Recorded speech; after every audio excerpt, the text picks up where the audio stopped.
आप ये देखें कि हमारा सूबा सबसे ज़्यादा टेररिज्म से मुतासर था। स्कूलों में बॉम्बिंग्स होती थी, वहाँ पे धमाके होते थे, बहुत ज़्यादा फार फ्लंग एरिया है, पहाड़ है, मुश्किल सूबा है। लेकिन उसके बावजूद भी पहले पाकिस्तान के जो प्राइमरी स्कूल्स हैं उसमें से टॉप 10 डिस्ट्रिक्ट्स में से 9 डिस्ट्रिक्ट हमारे हैं। बहुत खुशी की बात है, फ़ख्र की बात है, शुक्र की बात है। और मज़ीद ये है कि मज़ीद इंशाअल्लाह ताला क्वालिटी पे भी हम लोग काम कर रहे हैं।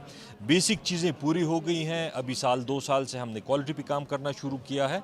टीचर रिक्रूटमेंट ठीक हुई है, टीचर ट्रेनिंग ठीक हो रही है। शुक्र है अभी अल्लाह का कि अमन भी आ गया है, तो वो मसले मसाइल अभी नहीं हैं जो ख़राब थे, वो हमने वापस ठीक कर दिए हैं और मज़ीद अभी अमन आया है, तो इसकी वजह से मज़ीद स्कूल डैमेज भी नहीं हो रहे हैं। सर, लड़कियों की तालीम के हवाले से क्या कहेंगे? लड़कियों की तालीम का हमने 70% स्कूल जितने हम बना रहे हैं हम लड़कियों के लिए बना रहे हैं, 30% स्कूल लड़कों के लिए बना रहे हैं, ताकि जो रेशो का फ़र्क है वो ठीक हो जाए। हमने कुछ चीज़ें ऐसी की हैं जिसमें से बेहतरी की तरफ हमने उसको लेके गए हैं बुक्स को, और कोई ऐसी चीज़ जो लोग कहते हैं कि जी फंडामेंटलिज्म की तरफ लेके जा रहे हैं, ना फंडामेंटलिज्म की तरफ लेके जा रहे हैं, ना लिबरलिज्म की तरफ लेके जा रहे हैं। हम सिर्फ ये चाहते हैं कि जो उसमें गलतियां हों, जो उसमें मसले मसाइल हों, और बच्चों को जो तालीम दी जाए वो ठीक एक अच्छा इंसान, एक अच्छा मुसलमान, एक अच्छा पाकिस्तानी होने के नाते से उनको तालीम दी जाए।